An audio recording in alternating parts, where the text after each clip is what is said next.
Welcome back to another episode of After the Whistle, everybody. I'm your host, Colby Allen, and we got some things to talk about. Week 4 of the college football season is upon us. Man, it's going by too fast. I know I talked about it on last week's episode, and can't stress it enough, man. It is going by way too fast.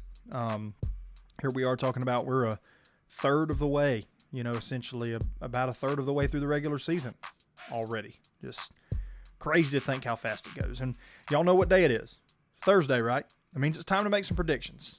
We got some big games coming up this weekend. First, before I jump into those, I wanted to take a quick moment to plug my social media channels.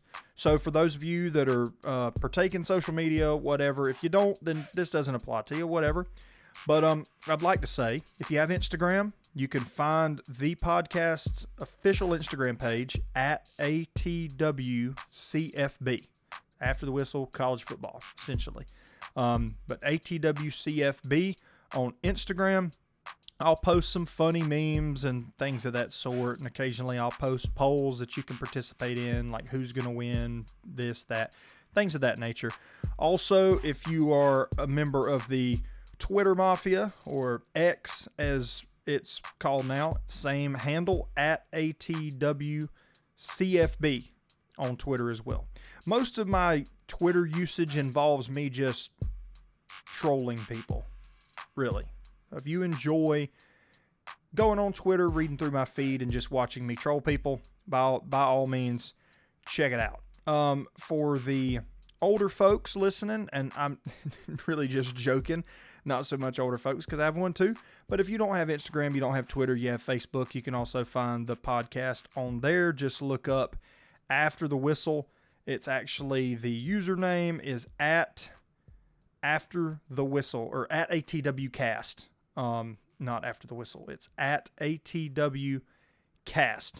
All my links are on there as well. Links for the Spotify link for the podcast, the Apple Podcast link for the podcast. Everything's on there. You can find me all over the place. So no excuses anymore. Had to plug those. Some people say shameless plug. It's really not a shameless plug. Hey, I need some followers. I need to grow the following. Get out there and hit that follow button. Jumping in today. So, like I said, it's Thursday. It's a prediction show. It's it's kind of a thing around here. We'll pick the games that probably the biggest 5 to 6 contests of every weekend. We'll do a prediction show. Tell you what I feel about the spread, what I feel about the games. First, before I do that, there's one thing that I want to talk about. And I know I said it on, I think it was a week or so ago, I said it on an episode that some days when I get bored, I just thoroughly enjoy going to and reading message boards. Especially message boards after a team has lost. Like I said, the Alabama Crimson Tide message boards the few days after the Florida State lost were an absolute gold mine. Guys, I'm telling y'all, I caught myself just about ready to roll in the floor laughing at some of the things that I was reading in those chat rooms, on those message boards and everything else.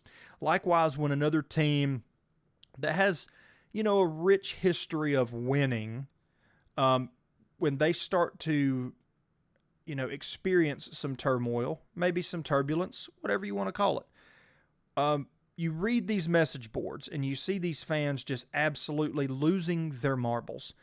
Florida fans over the last few weeks, it has been DEFCON 3 over there on the Florida message boards. Just fire Napier, fire Scott Strickland. I mean, they're ready to burn Ben Hill Griffin Stadium to the ground and build a new one. I mean, they are just absolutely just beside themselves in Gainesville, Florida, and rightfully so.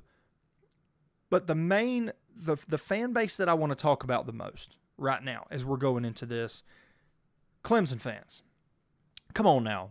Let's be real for just a second. I know that's hard for some of y'all to do. It's hard for a lot of college football fan bases to do. It's not just me singling out Clemson on this one. But let's just be real for a second. And let's think about this. Because I'm old enough to remember, 32 years old, I'm old enough to remember what Clemson football looked like before Dabo Swinney took over. And if you don't remember, maybe take yourself down memory lane. Maybe go on couple of my favorite websites. You know, you can go Wikipedia. You can look at the past history of Clemson. You can go on cfbstats.com.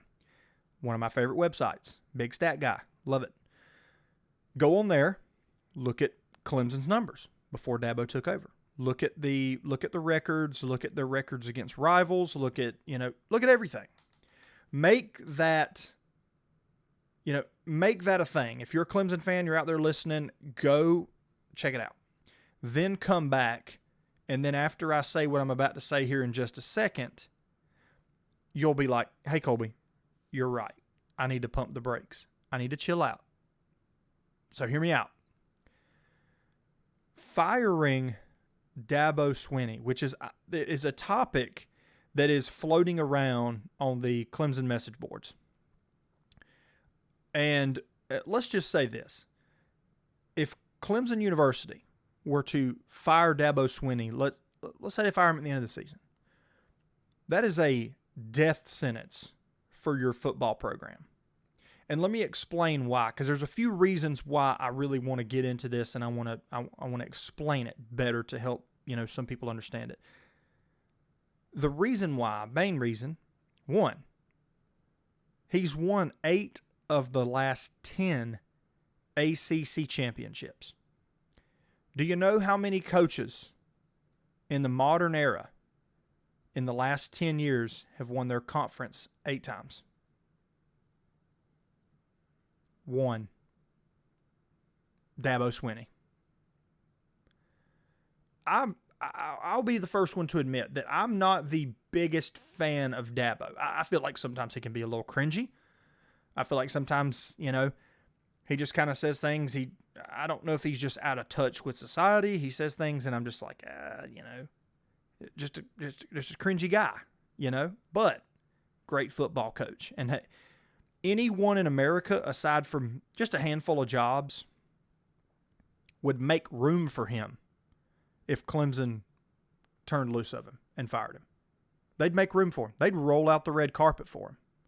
You think of schools like, and I'm just, hypothetically saying, if a school like an Ole Miss, if a school like a Texas A&M, somebody like that had an opening at the end of this season, and Clemson fired Dabo, he'd be at the top of their want list.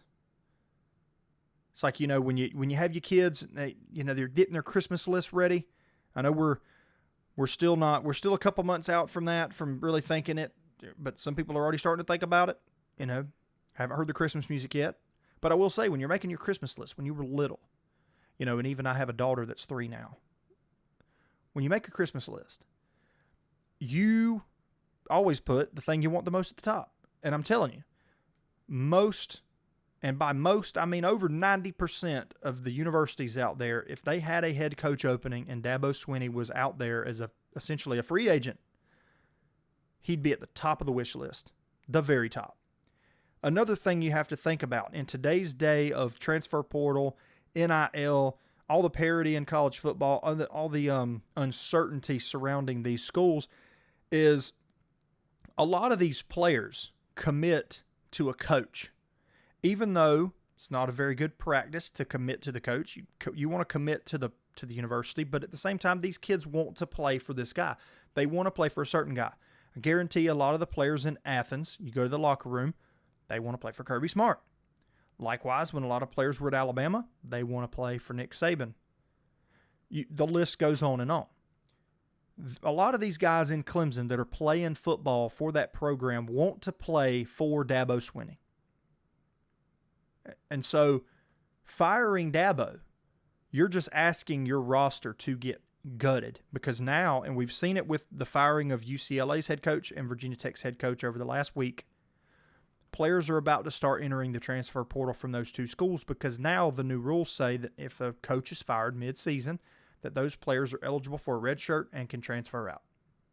So, if you fire your coach, then you're essentially saying this is going to set our university back. And a university like Clemson, it would set them back a few years, if not a decade. It would be a death sentence. this is all I'm going to say about it. Just going to say it's asinine to hear people talking about firing a coach that's been as successful as Dabo Swinney. Just forget about it. Don't even talk about it. Moving on to the predictions. I know that's what y'all listen to the show for on today, so I get off my soapbox about Dabo Swinney. Moving to the predictions. First game we want to talk about, and it's going to be a absolute banger. Texas Tech and Utah. You could not find two more contrasting styles of football than with these two football teams. You've got Texas Tech, high-flying, high-scoring offense. They score in bunches. And when you look at their stats online, don't let the rushing attempts and the rushing numbers fool you. They want to air it out. They are very much a pass-first, air raid football team. I believe the statistics will tell us that it's about 62%, 38% run or pass run split. So they're wanting to spread you out. They're wanting to beat you deep. They're looking for the big play. And when you got a guy like Baron Morton at quarterback, how could you not? I mean, the kid's completing 70% of his passes. He's got 923 yards, 11 touchdowns, and an interception on the year. That's great quarterback play at this point in the season. And that's exactly their identity on offense. Contrast that with Utah. Kyle Whittingham, love him. I've always been a big Kyle Whittingham fan. He prides his teams on physicality. He wants to run the football. He wants to muck it up. He wants to make it dirty. Rock fight type football games. You see Utah gets in a lot of those slugfest physical contests. And that's just the style of coaching that Kyle Whittingham, has instilled in that program over the years. But when you look at Texas Tech, you look at this, like I mentioned, Baron Morton. You look at this great receiving core that they have. Coy Eakin, Terrence Carter, Caleb Douglas, Jacoby Williams. Just every single one of them is elite or close to elite. They do everything good. They do certain things good. Coy Eakin, Terrence Carter being the tight end, very much of a mismatched tight end. We've seen a lot of tight ends come into the college football ranks here recently that aren't your prototypical, tight end. They're not that 6'5", 6'6", 250-pound body anymore like we used to see, say, in the mid-2000s, 2010, 2011. You see a lot of tight ends nowadays, 6'3", 6'2", 230, that more kind of not quite linebacker size, kind of just Brock Bowers size, really, essentially. And that's what a lot of teams are trying to model, and you really can't blame them when you see the success a guy like Brock Bowers had at University of Georgia. But Terrence Carter's very much one of those tight ends. He's kind of a Swiss Army knife. They line him up in a lot of different sets, line him up in a lot of different, he's out wide, he's at the slot, he's down in a three-point. I mean, he's all over the place. Then you have Caleb Douglas and Jacoby Williams. All these guys are lightning fast. It's not a very wise decision to play man against these guys just because of the fact they run great routes, very quick, fast. So the question mark here, the big one for me with Texas Tech, is how do we know if this team's any good? What do we have to judge this team on? And we really don't have a lot. Like, when you look at the fact that there's two things that I can look at when I look at Texas Tech. Off season, they spent a lot of money in NIL, like a ton of money. They probably were one of the biggest spenders in the market during the offseason, and they have very much a win now mentality. That's what they want to do. They want to win right now, and you can tell that by the amount of money they spent. But it's hard for me to tell this team's really good because, you look at Arkansas Pine Bluff to start the season, then they go to Kent, then they play Kent State. After that, then they play Oregon State. Oregon State, not near as good as they have been in years past. That's not a win you can really put on a pedestal and use as a prop up game. Kent State, way lesser opponent. They put up 62 on them. Arkansas Pine Bluff, they put up 67 on them, way lesser opponent. And I feel like the schedule kind of works out really good there for Texas Tech because of the fact that when you get a lot of transfers in, you need time for this team to gel. You need for this team to get used to playing with one another, to develop that kind of brotherhood. Because, I mean, yeah, you go through fall camp, or not fall camp, but you go through spring, you go through fall camp, and you can kind of develop a little bit of that. But brotherhood is forged on the field of battle. It's not forged at practice. And I love the fact that these guys have got 3 games under their belt, tune-up games, essentially. It's crazy to think that here in 2025 we're calling Oregon State a tune-up game, but that's exactly what it was. And I feel like they're hitting a stride right now where I feel like that offense is clicking very well. You know, likewise, their counterpart that they're going to be playing, you know, Utah's going to enter this game 3-0 as well. And same thing with Utah. They're 3-0. They've won against UCLA. UCLA is trash. Cal Poly and Wyoming. So not a good sample size on, you know, that side of things either. So there's a lot of questions here to be asked, and hopefully, you know, we'll get some answers on Saturday. The one thing that I can say, likewise, we want to talk about the quarterback for Texas Tech. We also want to talk about Devin Dampier for Utah. He's completing passes at a 73% rate. He's got 628 yards, 7 TDs, no picks. Playing a very efficient football. He's also the team's leading rusher. You know, he's got 198 yards on 33 carries. And when you look at a guy like Devin Dampier, this is the style of quarterback that I think that Kyle Whittingham, if you really were to ask him, hey man, what style of quarterback you really like? And he would probably tell you somebody like that kid right there. Kid out of New Mexico, brought his offensive coordinator with him, and they already have that rapport built between him and the OC there in Utah. But Utah goes where Dampier takes them. And like I've said, they are a very physical, bring a lunch pail, you got to deal with us for 60 minutes, physical type football team. And they want to turn this into a slugfest with Texas Tech.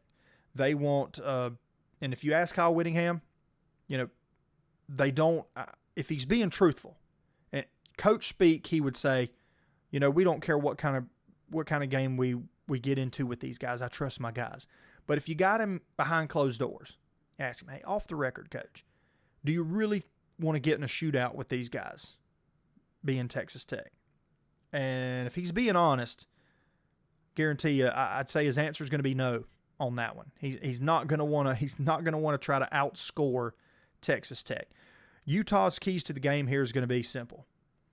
Run the football, shorten the game, keep Texas Tech on their sideline, keep Baron Morton on the sideline, Coy Eakin, Terrence Carter, Caleb Douglas, Jacoby Williams, all those guys. Keep those playmakers on the sidelines, because the more times you put them on the field, the more likely they are to score. So just keep them over there. I feel like Utah, run the football, you know, maybe do if you want to say a 60-minute football game. I think if you hold the ball for 40 minutes, 38, 39 minutes, that would be great. Kyle Whittingham would probably take that right now if you offered it to him. Utah needs to play keep away by way of bleeding clock. Take the whole play clock. Run the football. You know, things like that. That's going to be the biggest key to me for the game for Utah. But likewise, I will say now, Utah sneakily they're averaging 46 points a game through their first 3 contests. And then Texas Tech's averaging 58. So, both teams are giving up less than 12 points on average on defense. So when you look at these numbers, and these numbers early in the season when you know they're playing teams like they're playing like Ark, Pine Bluff, and Kent State, you really can't judge these numbers. Everybody's numbers are going to look good unless they're just terrible. But you know, I think I like Utah. Don't get me wrong. I sit here, I could talk about Kyle Whittingham for another 10 minutes. I like Kyle Whittingham. I love his style. Very much have liked him as a coach ever since he's got to Utah. I even said when the Florida job came available back a few years ago, before, you know, Scott Strickland and everybody decided to hire this coach out of the Sun Belt that made no sense to anybody whatsoever, and you see how that's going. I was big on Kyle Whittingham to Florida. And I was asking people back then, like, hey, what do you think about Kyle Whittingham? Like Florida fans that I know, and they're like, I don't know about that. I don't think he would be a good fit. Well, I think he'd be a lot better than old Sunbelt Billy that you got down there. But either way, I digress. But like I said, I like Utah. I like Whittingham as a coach. Very much my style. However, I'm going to give a little bit of a hot take, and I might catch flack for it later in the season. Who knows? But I believe Texas Tech is the best team in the Big 12. I really do. They got a lot of new pieces. How are they going to perform together? How are they going to gel? I feel like they're gelling pretty well already. The old Dr. Scholl's commercial, they're gelling. I think they're gelling pretty good already by the way the look away the offense is clicking. So, I mean, to me, I got Texas Tech winning this football game. The current spread's Utah 3.5, but I'm going to take Texas Tech outright. And I'm going to call Texas Tech 34, Utah 31, and a little bit more of a high-scoring affair than a lot of people are thinking in the media space. I've seen some people say 26, 24, 27, 24, but 34-31 for me, Texas Tech over Utah. Now, one of the biggest contests, and the cool thing about college football now, and regardless of how you feel about the NIL and everything else, the storylines with the transfer portal and the NIL and everything, the storylines are really cool. And when you do a podcast like I do, or anybody else that does a podcast, you like storylines. You like talking about them. And the one I like talking about, and this game that's coming up this weekend, Auburn and Oklahoma. Auburn going to Norman. Quarterback for Auburn is Jackson Arnold, who played in Norman last year. So, revenge spot, maybe, for Jackson Arnold here, is what I'm hearing a lot of people say. Oklahoma currently favored by 6.5. But you kind of wonder, I had to think, I got my notebook right here, and I had to write this note down that I make sure I mentioned it. But who do you think holds the advantage here? This is a cool storyline. Because Jackson Arnold last year went up against Brent Venables' defense in practice every day. Likewise, Brent Venables and that defense went up against Jackson Arnold. So, does Jackson Arnold hold the advantage because he knows Venables' tendencies, or does Venables hold the advantage because he knows Jackson Arnold's weaknesses? It's just a really cool storyline when you think about it. It's just neat how all of this works. But to me, the pressure really here is on both teams. I mean, you've seen Oklahoma with this kind of a quick turnaround. Brent Venables took a pay cut during the offseason because, he just really wasn't fitting the bill. He wasn't fitting up the expectations that they have for a head coach up there in Norman. Takes a pay cut, I think because they really couldn't find anybody else, and they're like, well, we'll give him one more year. But I think behind closed doors what happened is they're like, we'll give you one more year, coach, but we're not paying you what we're paying you right now. And him just, okay, signed on the dotted line, we're done. Regardless of if that's what happened or not, he still took a pay cut, still kind of a red flag for that situation that Oklahoma doesn't necessarily believe in him. So they've somewhat turned a corner. They look great. But I feel like the pressure's on both teams. But to me, Auburn, it's now or never for Auburn to win a big game. Since Hugh Freeze has been there in Auburn, we got used to seeing Hugh Freeze, the giant killer, taking down Alabama when he was at Ole Miss. And, Auburn fans were expecting that same kind of success when he gets to the Plains. And we haven't seen it. We haven't seen the success. We've seen the talent. He's definitely got the talent, but the success has not followed the talent since he's been out there in Auburn. But like I said, it's do or die for them to win a big game. They got, wins this year over Baylor, which is not a bad win. I would classify that as a really good win, and Auburn did look pretty good in that football game. Then you had Ball State and South Alabama. So we really don't know a whole lot about this Auburn team, and you're starting to get a theme here with a lot of these teams. A lot of times the first few weeks of this college football season, you're guessing when it comes to picking who's going to, because a lot of these teams, I mean, they're beating up on lesser competition. You have no idea what they have. No idea whatsoever. And so we don't really know if this Auburn team's any good. I know they have loads of talent. For instance, you got Jeremiah Cobb at running back. 314 yards this year, over 100 yards a game on average. And then Jackson Arnold adding 200 yards on the ground himself. And Jackson Arnold looked great against Baylor. Don't get me wrong. Watched every snap of that football game, and he looked great. Then you add in the dynamic receivers that Auburn has, the Georgia Tech transfer, Eric Singleton. You've got Cam Coleman, who can really just take the lid off the defense. And Horatio Fields, transferred in from Wake Forest. He's that physical presence, 6'3", 200 pounds, just very physically dominating wide receiver who can win the 50-50 ball on the outside. When you add the receivers, you have Jeremiah Cobb, you have Jackson Arnold, you're thinking, man, this offense is built to win big football games, and they really are. I think Cam Coleman is one of the best receivers in college football. And they do have the weapons to compete with really anybody on any given Saturday. And the defense isn't no slouch either. So we're looking at Auburn here. Keys to the game for Auburn. You've got to run the football and shorten the game. Probably the biggest key to the game for Auburn, and this is a task. I guarantee you DJ Durkin, the defensive coordinator for Auburn, is losing sleep this week over the fact that he has to figure out a way to contain John Mateer. Because I'm telling you, if it were up to me, I'd be waking up in a cold sweat at 3 a.m. in the morning thinking about how I'm gonna contain him, because he's elusive. Very, dare I say it, Oklahoma fans, very Baker Mayfield-esque, when you watch him play. But you got to contain him if you're Auburn. And Auburn also, hey, I just mentioned those receivers, Eric Singleton, Cam Coleman, Horatio Fields. You've got to get some explosives, dial up some shots down the field to those guys. That's what they're there for. That's what those guys thrive off of. Cam Coleman thrives off being a big play receiver. Eric Singleton, Georgia fans, we know him all too well from the Georgia Tech game last year.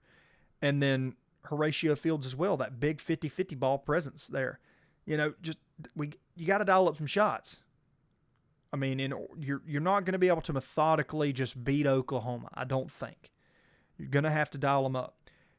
Therefore, one thing that does, another key to the game, is you cannot allow the Oklahoma defense to crowd the box. They just, you can't be one-dimensional. You can't let Oklahoma take away one thing. It's like a boxer. He's got a left and a right. Well, you can't let Oklahoma tie your one hand behind your back. You can't fight one-handed. It's not the recipe for success against this Oklahoma football team. And likewise, you got some Oklahoma's keys to the game. You got to generate some takeaways.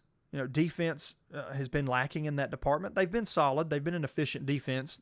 Don't get me wrong. They're top 5 defense in the country. But generate some takeaways. Very, very lacking in that department so far through 3 games of the season. But you have to also make Jackson Arnold uncomfortable. That's another key here for me, is Jackson Arnold, very much like a John Mateer. He can get out of the pocket and create. You have to prevent that from happening. You don't want, Baylor can attest to this, you don't want him getting out of the pocket, creating, and just, he tore Baylor up.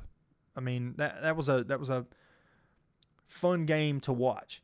And on the other side of that coin, we talk about John Mateer. We talk about the fact that you don't want to restrict John Mateer. Another key to the game for Oklahoma. If you're the offensive coordinator, aggressive play calling. You don't restrict him. Just because it's a big game, it's the SEC opener for you, can't restrict the kid. You gotta let him go after it. But is it too soon when we talk about Oklahoma and is it too soon to say they're the most improved team? I mean, I know we're only 3 weeks into the season, but, John Mateer's really rejuvenated that program. I mean, they look great, and that's good news for Brent Venables, because Brent Venables doesn't want to go to the unemployment line. I guarantee you, he finished 6-6 this year, 7-5. He's probably going to be headed there, and there's still time he could finish like that, but not with the way that I've seen them playing so far. I mean, the Oklahoma Sooners fan base was getting really impatient, last year, especially. You see them online. We talk about those message boards. Get on those Sooners message boards last year, and it was a slaughterhouse, and Brent Venables was the target. 2025, very much a prove-it year for Brent Venables and this Oklahoma football team. And when I look at this team, based on the other teams that he's had since he's been in Norman, It's by far the best supporting cast that he's had since he's been there. He's got an offense that's putting up about 34 points a game. He's got a defense that's averaging, giving up 6 points a game. That's good for top 5. It's top 5 defense in the country at this very moment. They just have, defensively, they have an outstanding linebacking core. Outstanding. You got Sammy Omisigo with 1.5 sacks on the year. You got Kip Lewis, Kobe McKenzie, Kendall Daniels. Got 3 tackles for loss. Just an absolute animal. And likewise on the offensive side of the ball, a freshman running back named Torrey Blaylock, averaging over 5 yards a carry. Big key to the game for Oklahoma as well, if I can add to the point I'm making about keys to the game, is somebody needs to get touches other than John Mateer. John Mateer, you can't be running your quarterback 20-plus times a game every week in the SEC and expect him to be around come November when you're going to need him. If you're on the trajectory that a lot of people think you're on, you're going to need that guy late in the season. I wouldn't advise running him 20 times a game. You got a dynamic freshman running back named Torrey Blaylock. Give him the rock. Another player I'd like to point out, if you really love good tight end play like me, you love watching a good, tight end, whether, they block, whether they catch, whatever. Jaron Kanak, converted linebacker, played linebacker last year. He's about 6'2", 230, about that, Brock Bowers-ish size. He's got 245 yards this year so far. I'm going to be honest, I think if he keeps playing the kind of ball he's playing right now, we're talking he could be first-round pick, when he comes out. Just a dynamic player. But it's just really cool to speak to the athleticism of a guy like Jaron Kanak that can play a linebacker position last year, make a position change, and boom, here he is, undoubtedly one of the best tight ends in the SEC. The way looking at him right now, no questions asked whatsoever. Very dynamic tight end, very athletic, cool to watch. Likewise, Oklahoma, you also have Deion Burks, kind of your deep threat, Keontez Lewis, and you got, as we mentioned before, John Mateer makes, he's the key that makes the car go. So ride this team into the dirt. As far as ride them all the way, ride them into the sunset, not ride them into the dirt, but ride off into the sunset. This is a really good football team in the Oklahoma Sooners.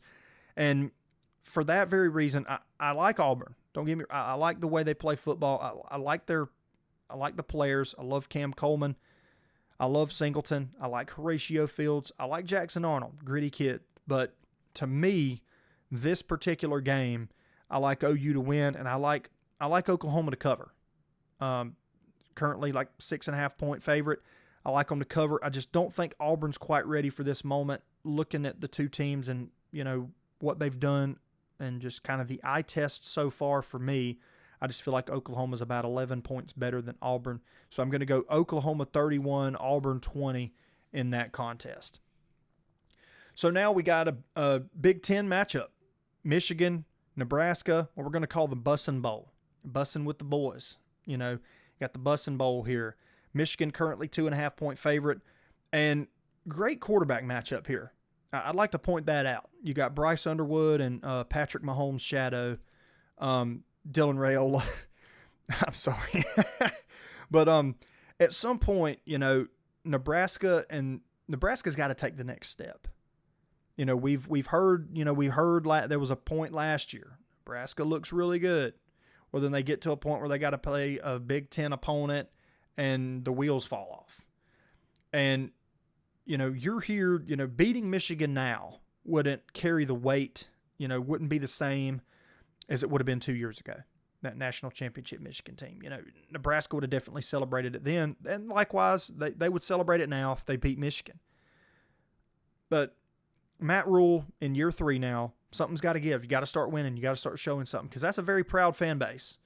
I will definitely give them that. Very proud fan base there in Lincoln, Nebraska. They have a rich history, and I'm really excited. The thing I'm excited for the most is to watch two very promising young quarterbacks duke it out. And yes, Bryce Underwood is younger than Dylan Raiola, but they're still both young quarterbacks. But Nebraska currently and quietly is in the top 10 in both total defense and total offense. 6th in total defense, 10th in total offense.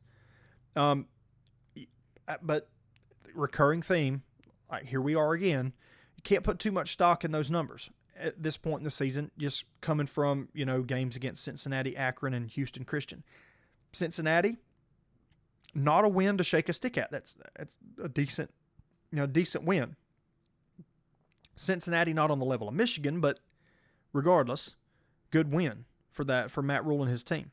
Another matchup that I'll be watching closely. I talk about the great quarterback matchup here between Bryce Underwood and Dylan Raiola.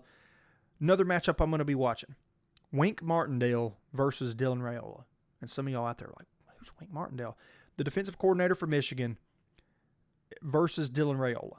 Because Wink Martindale, NFL guy, salty vet, just seen a lot of football. If anybody knows how to put quarterbacks under duress, change up looks, how to make them miserable, it's going to be Wink Martindale. So definitely circle that matchup and watch the chess match between those two happen on Saturday. It's going to be great. In order for Nebraska to have a chance at winning this football game, they've got to take some risks downfield. Got to. You got wide receivers like Ja'Cory Barney, Dane Key, just guys that can get down the field. You need to push the ball down the field. Take some shots. The last thing you want to do, if Matt Rule, the last thing you want to do is put a straitjacket on your offense and try to beat Michigan at what they do best and beat them at their own game. It won't work. You're not going to line up against Michigan. You're not going to run the football down their throat. They still have a very good front seven, very good defense. You're not just going to sit there and just run it down their throat. So coming into this football game, Nebraska doesn't need to have the mentality of we're going to beat them at their own game. That's a losing battle. What you need to do is create some explosives, Raiola, Key, Barney, explosives down the field, and really open up this defense a little bit. You can kind of, some instances in some games, you run to open up the pass. Likewise, you can pass to open up the run. I think that's what you need to do. Nebraska, the formula is hit some big plays early, get this Michigan defense on their heels, have them second guessing, and then when you want to start employing the run, employ the run, and then you can pass to open up the run. That's what we need to do here. Michigan, keys for Michigan, run the ball with Haynes. Justice Haynes has been phenomenal this year so far, averaging about 130 yards per game on the ground, and just let Bryce Underwood be himself. We saw a very good glimpse against Central Michigan last week what Bryce Underwood can be. And no, he had a rough outing a couple weeks ago, but that outing against Central Michigan, we saw him do a lot with the legs, do a lot with the arm, made a couple throws that were just like mind-blowing throws. And, that's what we need to do. We need to let Bryce Young just kind of loosen up, take advantage of the moment, be yourself. And Michigan defense, get some turnovers. That's just going to do nothing but help you in the end. Get extra possessions to Bryce Young to run the football with Justice Haynes. And ultimately, I think Michigan needs to go after the time of possession battle here. You need to keep Nebraska off the field, wear them out that way, wear the defense out, wear them down. Michigan very much going to be that style of team, wants to lean on you and pound the rock and lean on you and wear you out over time. Like I've said, Bryce Underwood, key, very big key player on Michigan's part, Justice Haynes, Donovan McCulley at wide receiver, and also Samaj Morgan. Deep threats for Michigan.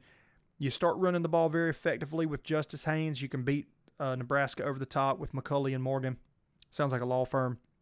But anyway, and then keys for Nebraska in this game. Stop the run or slow down the run. I don't think Nebraska is going to stop Justice Haynes. I think, can you slow him down? Sure. But piggybacking off of what I said a minute ago, you have to push the ball down the field with Dane Key and Ja'Cory Barney. Dylan Raiola's got to be on point, got to hit those throws when they're there. When you get one-on-ones with Dane Key, you got to hit him. And take advantage of the veteran advantage that you have at quarterback. because, Dylan Raiola is still a young quarterback, but he's also a veteran compared to Bryce Underwood, and you have to take advantage of that.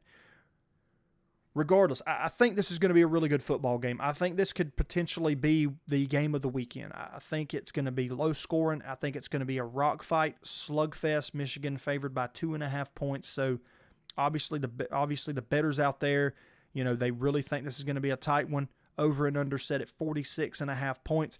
Give me Michigan 23, Nebraska 20. Maybe a field goal inside the last minute or two of the football game to break a 20-20 tie and win 23-20 there.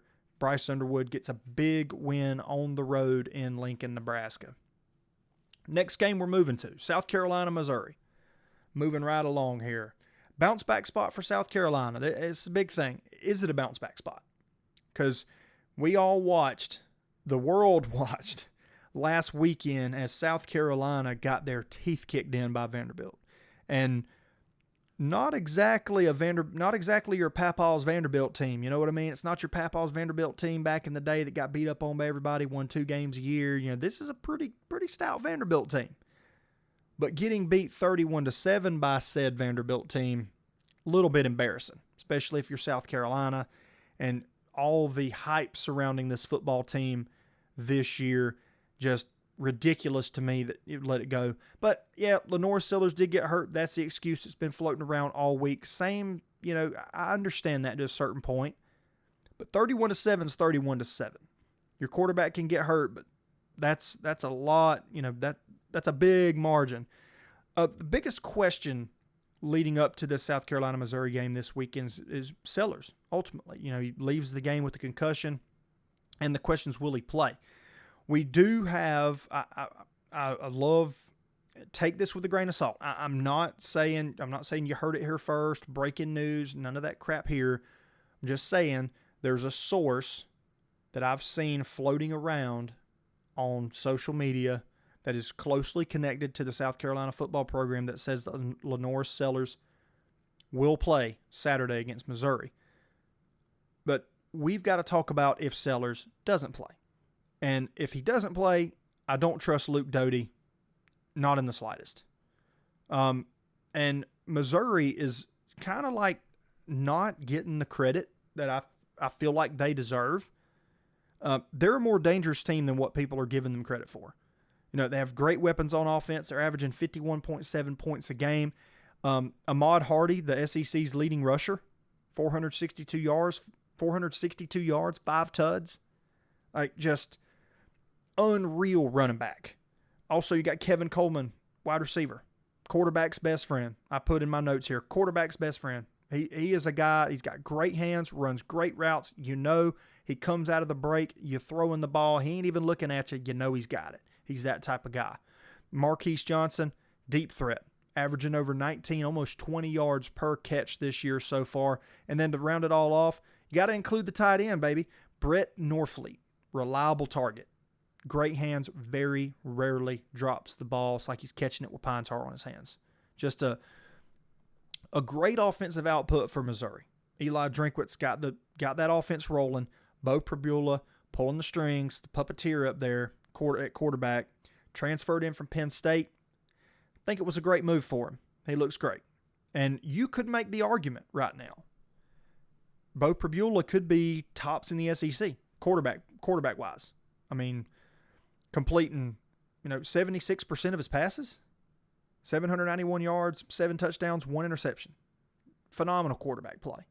To me right now in the SEC, not to get too off topic from the games because I know we want to preview and predict, but Bo Prabula, John Mateer, interchangeable. Top 2 quarterbacks in the SEC right now, those 2 guys. They look great. So moving into South Carolina's keys for the game. Got to have explosive plays.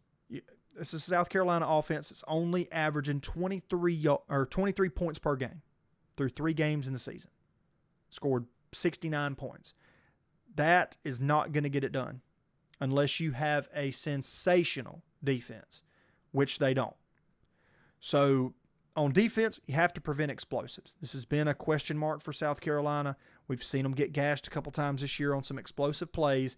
We've got to find a way to prevent the explosives because with the offensive targets that Bo Prabula has at his disposal, Could be a long night if you can't prevent the explosive plays from happening. You also have to corral Ahmad Hardy.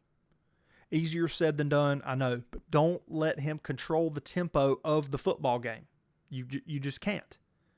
Because if you allow Ahmad Hardy to just 4, 5, 6 yards every time he touches the ball, just boom, chugging down the field, boom, boom, boom, just go, go, go, go, go. Going to be a long night, and you're not going to see the field much because Missouri's going to eat up that clock. But you have to also, with a guy like Dylan Stewart, you have to get pressure on Bo Pribula. You got a guy like Dylan Stewart. Everybody talks about how great he is. He is. Don't get me wrong. Just a phenomenal talent at defensive end there at that edge position.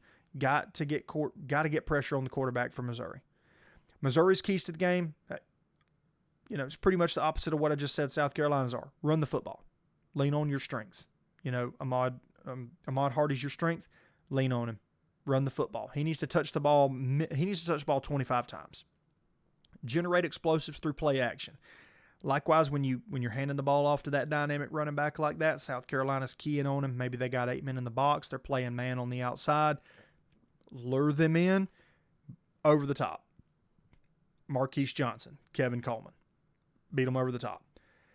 If Sellers plays, which it looks like that's the rumor, you got to keep him contained. Sellers, we've seen, a very dynamic athlete with his feet, also can throw the ball.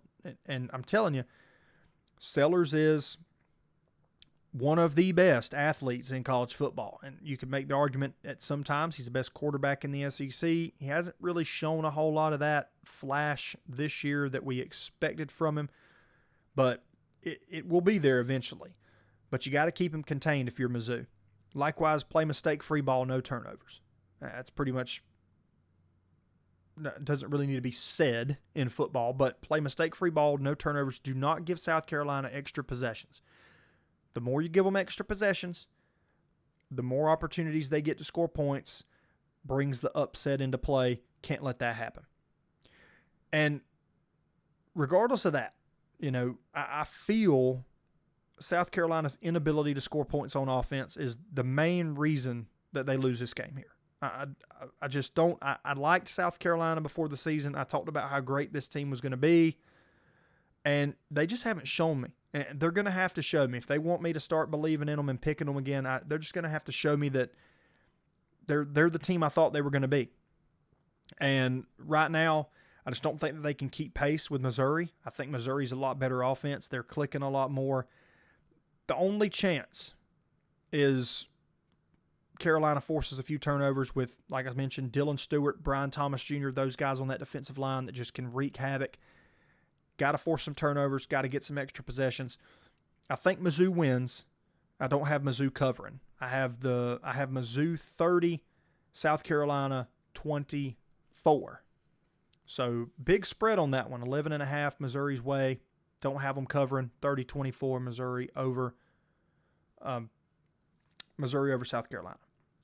Florida and Miami, next game. A little ACC, SEC matchup here. Miami currently favored by 7.5. And guys, when I saw this line, I had to kind of wipe my eyes a little bit. Or I think I was wearing my glasses. But I had to wipe my glasses off. Grab the little spray bottle with the eyeglass cleaner and, and wipe them off, just kind of clean them off because I was like, am I reading this right? Miami's only favored by 7.5 points. I'm going to go ahead and tell you, low-hanging fruit, fellas, do not touch that. Because I'm telling you, this is a situation where you see the 7.5 and you're thinking, man, Miami's going to kill Florida. Easy, easy, easy. Pump the brakes. Let me tell you. Because Billy Napier is committing a crime in Gainesville. Should be punishable by imprisonment. I'm not even going to lie. You're wasting a good defense. Because don't get me wrong, Florida's defense, top 20 defense in the country. In defensive efficiency, that's a mouthful. And also total defense, top 20, top 15. This is a good defense. And you look at the fact they held LSU to 13 points. LSU, the offense that we thought was going to be putting up 40 and 50 a game, Florida held them to 13 points. And more impressive, held them to 13 points, and their quarterback gave them 5 turnovers. So even more impressive for this Florida defensive unit. The offense looks horrendous, though. I mean, you got to think, even though they're awful, can they put it together for one game? Like, can they put it all together? The defense plays lights out. DJ Lagway looks good, throwing it all over the yard. Can they put it together for one game? Well, Miami, I'm drinking the Kool-Aid on Miami here. I'm drinking that Miami-flavored Kool-Aid. That same Kool-Aid Carson Beck was drinking down there when he, cheated on the Cavender twin and rolling around in a Lambo. Drinking that Kool-Aid. I'm drinking the Miami Kool-Aid. I'm going to go ahead and tell you, because Miami's one of the best teams in college football. They are elite in the trenches. Their O-line, you got guys like Markel Bell, Matt McCoy, James Brockmeyer, Inez Cooper, Frances Mauigau. I mean, Ruben Bain. And I am on the Ruben Bain train. That defensive line for Miami is nasty. Ruben Bain, David Blay, Ahmad Moten, Akeem Mesidor. Just phenomenal players there on that defensive line. Ruben Bain's a game wrecker. He's that kind of guy that can change the whole tone of the game by what he does up front. And you pair the trench, the trench game, the O-line, the D-line, with an experienced quarterback, Carson Beck. You got playmakers all over the place. C.J. Daniels at wide receiver, Keelan Marion, Malachi Toney, Mark Fletcher. With all that put together, you have a winning formula in Coral Gables. And make no mistake about it, Mario Cristobal has a heck of a football team this year. I mean, this is different than any other Miami squad we've seen since Cristobal's been in Miami. They had the game against Georgia Tech where they fiddle-farted around and, lost that game. This is a different unit. Top to bottom, completely different unit. And the other side of this coin in this matchup, Florida's just not going to be a good football team until they get a new head coach. Not going to happen. And this game is going to show you this weekend how wide the gap is between Florida and Miami in the department of head coach.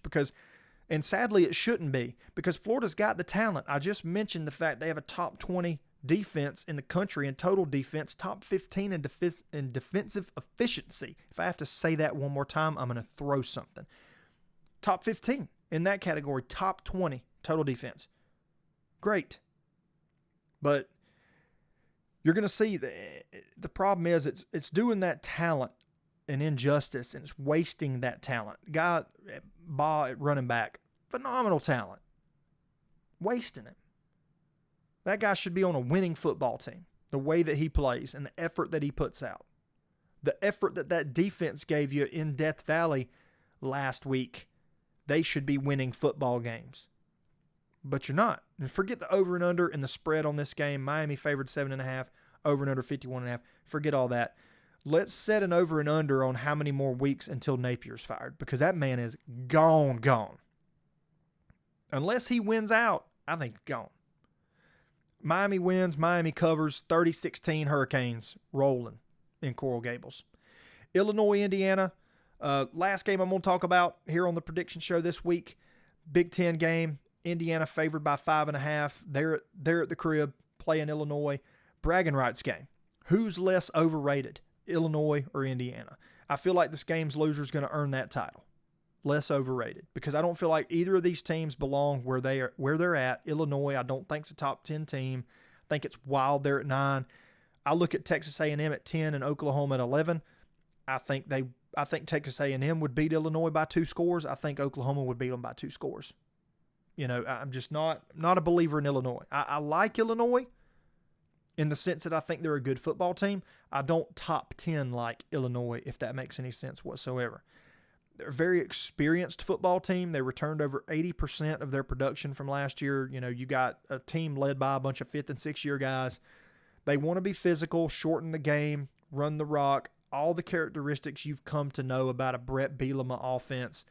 Altmaier, also very experienced quarterback, makes very few mistakes. He's efficient. Good word that comes to mind when you watch him is efficiency. That's really good. Like, just not going to make a lot of mistakes, puts the ball where he needs it, just very smart with the football. He's not going to take the risk, but he's not going to put you in a position where you have to take risks. And that's probably a comforting feeling for a head coach. to know, hey, I don't have to ask my quarterback to do too much because he's not going to put me in a scenario where he has to go above and beyond and do a whole lot. But Caden Fegan at running back, monster. 6'3", 250, rather large running back. He's got 222 rush yards, 4.5 yards a carry, just a bruiser of a running back. That's who I think Illinois is going to really lean on in this football game. Altmaier handing the rock off to Caden Fegan. When I look at these teams, though, statistically very evenly matched. You got a quarterback in Altmaier, 72% completions, 709 yards, 8 tuds. You got Fernando Mendoza, 72.4% completion percentage, 708 yards, 9 touchdowns. Caden Fegan, 222 rush yards, 4.4 yards a carry. Kalen Black for Indiana, 217 rush yards, 6 yards a carry. Hank Beatty for Illinois, 19 catches, 289 yards, 1 touchdown. Omar Cooper Jr. for Indiana, 13 catches, 299, 4 touchdowns. They're productive pieces on offense, and the statistics are just very, very similar for those guys. Neither of these teams, though, neither of these teams have played anybody. Same recurring theme we've got. Week 3, we'll eventually get past that. We get, a week or so down the road, we'll get past that where we can judge teams based off of the quality opponents they've faced. But Illinois hasn't played anybody. Indiana hasn't really played anybody. Shout out Kurt Signetti for his derogatory comments about the SEC's, quote, soft schedules. Check out yours, buddy. But I like Illinois' brand of football. I know they're on the road. I know they're they're going to Indiana. I get it. And I like Bielema, though. I like his coaching style. I like how gritty he is. And listen, I'm going to swing this way, and I'm going to trust I trust the team that has a better rapport and is more cohesive. Indiana, got some transfer pieces. I know I'm kind of going back and contradicting myself saying what I said about Texas Tech earlier and how, it's hard to get all the pieces to work together. But I do like the fact that Illinois is more cohesive, and a lot of these guys have been playing together for multiple years now. I think Illinois wins a tight one on the road, 26-24. So that's the big games. Let's go through some, I'm going to call this a rapid-fire quick hitter segment. Let's go quick hitter because that's kind of more like a football reference. Let's do a quick hitter segment here between some of these. We got Arkansas-Memphis at noon on Saturday in Memphis, Tennessee. Arkansas, a little bit of a moment for them to not really put shame on the SEC and lose to Memphis, especially after the comments that Memphis's coach made about Georgia this week on his radio show, which is so stupid, like that Georgia's living rent-free in the Memphis head coach's head. It's kind of hilarious. But I think Arkansas wins this one. Arkansas is favored by 7.5. I think Arkansas take them to cover. Maryland going up to Camp Randall, playing Wisconsin. Is this the moment where Luke Fickell gets a win? He needs it, I'm telling you, because I think the seat is getting progressively hotter for Luke Fickell as the season goes on. Give me Wisconsin, touchdown win, not quite covering the spread of 10.5 points. Syracuse and Clemson. We talked about Clemson earlier. We talked about their struggles. Syracuse coming to town, playing at Memorial Stadium, Death Valley there in Clemson this weekend. Kickoffs at noon on ESPN. And this is going to be maybe Clemson currently favored by 17.5. I think Dabo's going to get his guys. I think he's going to rally the troops this week at practice. I think these guys are going to get a newfound sense of urgency. I think Clemson wins this football game, and I got Clemson covering that spread. I think Clemson wins this game by about 20 points. Tulane, Ole Miss. Don't sleep on this football game. Tulane, very dynamic offense, very good football team. Ole Miss also really depends on the quarterback play. Is Austin Simmons, is he injured? Who's playing quarterback for Ole Miss? Who are we going to see? Because I'm going to go ahead and tell you, last guy we saw last weekend, pretty dang good. Pretty dang good. Trinidad Chambliss, phenomenal quarterback. He plays. I really like Ole Miss's chance to run away with this one. Austin Simmons plays. We'll see. Just depends. He's got to show me a lot more than what he's shown me so far this year. Quick hitters. Moving on. I think we got a couple left. Arizona State and Baylor. Arizona State playing at Baylor, 7:30 night game at McLean Stadium on Fox. Sawyer Robertson leading the Bears. Give me the Baylor Bears to cover. They're favored by 2.5 points. I like them to win by about 10. How can you not? Sawyer Robertson, phenomenal quarterback. If you've got nothing to do at 7:30 p.m. on Saturday night, tune over there and watch Baylor play. Michigan State at USC. USC's ranked 25th. We've seen this before. We've seen Lincoln Riley take this team. We've seen them. It's like the old, if you watch CSI Miami, the song, wow, we won't get fooled again. That's my theme song for USC. Not going to get fooled again. I do think they win this football game against Michigan State, though. Give me USC by a couple touchdowns. That's going to end our quick hitter segment. I'm going to start doing that more frequently. Be sure, guys, like I said first thing in the podcast, find the social media channels. Give me a follow. You can stay up to date on a lot of information related to the podcast on those channels. Do that. Enjoy the football this weekend. Y'all have a great weekend with some cold beverages and grilling out if you're going to grill out. Enjoy the football. Enjoy the games. And I'll catch y'all next time here on After the Whistle. See y'all.